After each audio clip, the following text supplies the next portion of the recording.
Chapter 5. We've come to the final chapter of Albert Memmi's The Colonizer and the Colonized. So far, we've seen the colonizer, privileged yet trapped in lies. We've seen the colonized, humiliated, torn between assimilation and rebellion. We've even looked at the rare colonizer who refuses, paying the price for conscience. Now, in the conclusion, Memmi steps back and asks the ultimate question: where does all this lead? What is the fate of colonization and of those trapped inside it? Let's dive into his final reflections. Part 1. The core truth of colonization. Memmi begins by stating the truth plainly.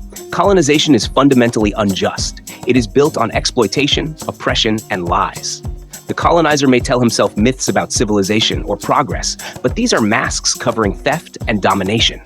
And because it is unjust, colonization is also unstable. It cannot last forever. No system that rests on dehumanization can remain stable without resistance. Part 2. The colonizer's fate. What about the colonizer? Memmi says colonizers face a choice. Most will accept the system, cling to their privileges, and live in bad faith, comfortable on the outside, hollow on the inside. A few will refuse, sacrificing their advantages for justice, but paying with isolation. The colonizer's position is insecure. His identity and wealth depend on domination. When colonization ends, so does his world. Memmi's verdict is clear. The colonizer's fate is tied to the death of colonization. Part 3. The colonized's fate. And what about the colonized? For Memmi, the colonized cannot remain colonized forever. Oppression breeds humiliation, but humiliation breeds anger, and anger eventually breeds resistance. The colonized have two answers: assimilation, which always fails, and rebellion, which is dangerous but ultimately necessary. Rebellion, Memmi argues, is the only path to dignity.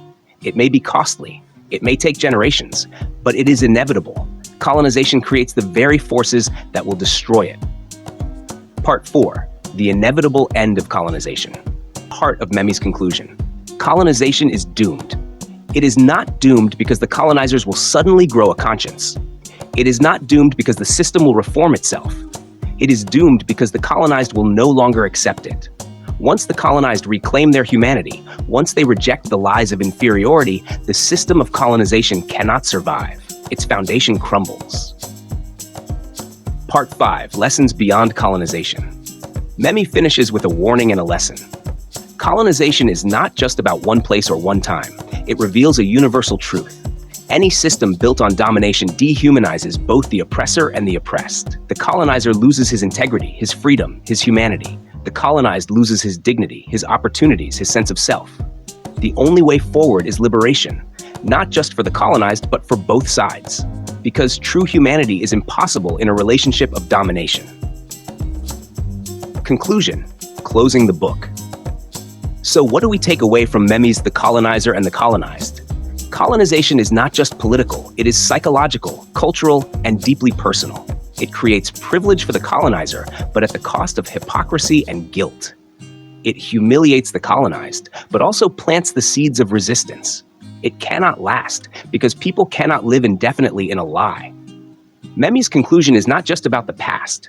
It's a mirror, asking us to see how systems of domination still operate today and what it takes to break free from them.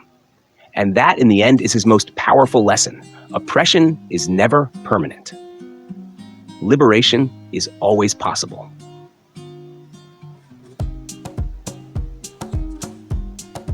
And that brings us to the end of this series on Albert Memmi's The Colonizer and the Colonized. We've walked through every chapter, exploring the colonizer, the colonized, and the painful contradictions between them. If you've stayed with me through this journey, thank you. I hope these videos have given you insight, not only into Memmi's book, but into the enduring struggles against oppression and the fight for dignity. If you found this series valuable, make sure to like, subscribe, and share it with others. And I'd love to hear your thoughts.